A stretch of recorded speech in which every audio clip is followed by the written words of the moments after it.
అందరికీ సీనియర్ నాయకులందరికీ మాజీ సర్పంచులకు మాజీ ఎంపీటీసీలకు ఇక్కడ వచ్చిన అనుబంధ సంఘాల అధ్యక్షులకు వివిధ హోదాలో ఉన్న నాయకులకు ప్రింట్ మీడియా ఎలక్ట్రికల్ మీడియా మిత్రులందరికీ నా హృదయపూర్వక శుభాకాంక్షలు. గౌరవ ముఖ్యమంత్రి రేవంత్ రెడ్డి గారికి ఈ సందర్భంగా నిండుగా శుభాకాంక్ష తెలియజేస్తా ఉన్నాం. 9 రోజులలో 9,000 కోట్ల రూపాయలు రైతు ఖాతాలో వేసిన ఘనత రైతు పక్షపాతి తెలంగాణ రైతాంగానికి ఒక తీపుగా ఉన్న గౌరవనీయులు ఈ సమావేశానికి వచ్చిన తమ్ముడు పరశురాం ఎంఆర్పిఎస్ నాయకులకు, గౌరవ ముఖ్యమంత్రి గారు తీసుకున్న నిర్ణయం ఇవాళ రైతులందరూ కూడా నిండుగా పండుగ చేసుకుంటున్నారు వ్యవసాయానికి. ఈ సందర్భంగా ముఖ్యమంత్రి రేవంత్ రెడ్డి గారికి, ఉప ముఖ్యమంత్రి గౌరవనీయులు బట్టి విక్రమార్క గారికి, గౌరవనీయులు వ్యవసాయ శాఖ మంత్రులు తుమ్మలాంశ్వరరావు గారికి నిండుగా నేను శుభాకాంక్షలు తెలియజేస్తా ఉన్నాను. నేను తర్వాత ఇంకొక మాట, ఇక్కడ వచ్చిన వాళ్ళందరూ కూడా మనం ఏదో ఒక రూపంలో రైతాంగంతో ముడిపడి ఉన్నోళ్ళే. మనం ఇప్పుడు రాసి అని ఈ మండలానికి కొత్త సీడ్ వచ్చింది, కాటన్ సీడ్ వచ్చింది. రైతులందరూ కూడా మీకు ఎక్కువ తక్కువ ఒకవేళ గింజలు చనిపోయినా కూడా ఆ విత్తనం తీసుకుపోయి మీరు నాటుకోవాలని కూడా నేను విజ్ఞప్తి చేస్తా ఉన్నాను. నేను తర్వాత వెలినోను అనే ఒక మన పీడ వచ్చిందని కూడా రాష్ట్ర ప్రభుత్వం, కేంద్ర ప్రభుత్వం, శాస్త్రవేత్తలు అందరూ కూడా చెప్తా ఉన్నారు. కనుక రైతాంగాన్ని మనం చేస్తా ఉన్నా ఈ దానికి అనుకూలంగానే మనం పంటలు వేసుకోవాలి. ఆ నీళ్ళ పరిస్థితిని బట్టి మనం పంటలు వేసుకోవాలి.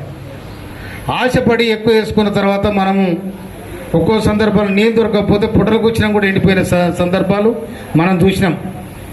అందుకోసమని దయచేసి రైతాంగానికి నేను మనస్ఫూర్తిగా విజ్ఞప్తి చేస్తా ఉన్నా.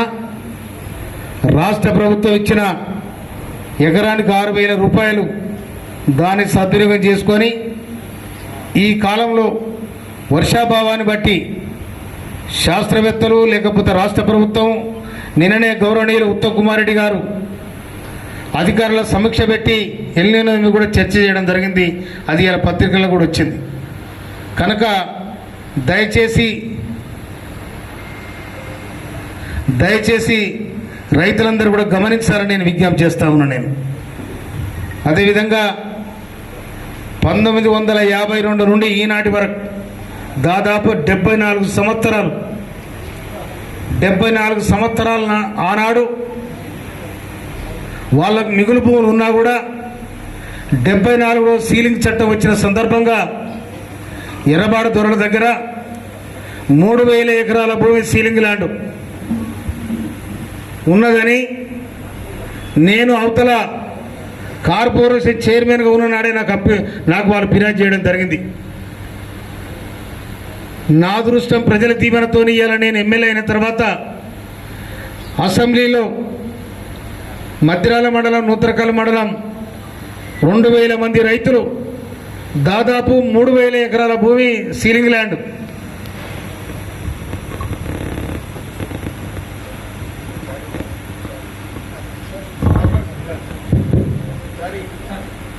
ఎకరాలుగా 3,000 ఎకరాల భూమి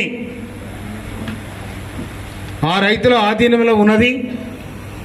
కనుక పట్టాలు ఇవ్వాలని చెప్పి అసెంబ్లీ సాక్షిగా గౌరవ ముఖ్యమంత్రి గారికి, రెవెన్యూ మినిస్టర్ పొంగులేటి శ్రీనివాసరెడ్డి గారికి నేను అప్పీల్ చేయడం జరిగింది. కనుక వారు వెంబడే స్పందించి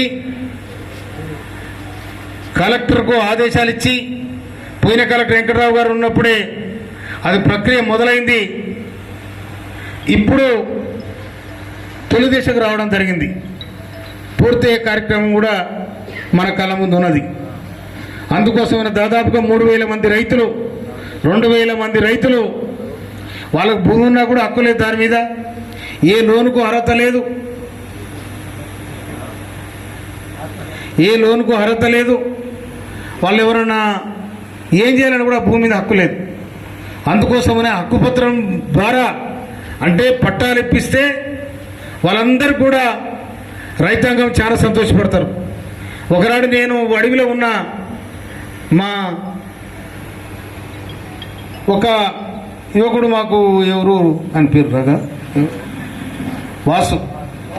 వాసుదేవరెడ్డి దొడ్లే కొట్టంల మీటింగ్ పెట్టి రైతులందరూ పిలిచి ఏంది మీ పరిస్థితి అంటే వాళ్ళందరూ నాకు వివరించడం జరిగింది. ఆనాడు పూలమల్లలు, మధ్యరాళ్ళు, నూతనకాళ్ళు అందరూ కూడా రైతాంగం దాదాపు 100 మందికి రావడం జరిగింది. ఆ చర్చ చేసిన తర్వాత నేను ఎమ్మెల్యే కాకముందే ఆ చర్చ చేసిన తర్వాత తప్పకుండా దీన్ని చేస్తానని చెప్పి నేను సూర్యాపేట పోయి కలెక్టర్కి అప్పీల్ చేస్తే ఈదాడ అయింది సార్ అని చెప్పిండు. కానీ అయిద్దని నాకు నమ్మకం. అందుకోసమనే నేను ఎమ్మెల్యే అయిన తర్వాత అసెంబ్లీలో రాష్ట్ర ప్రభుత్వానికి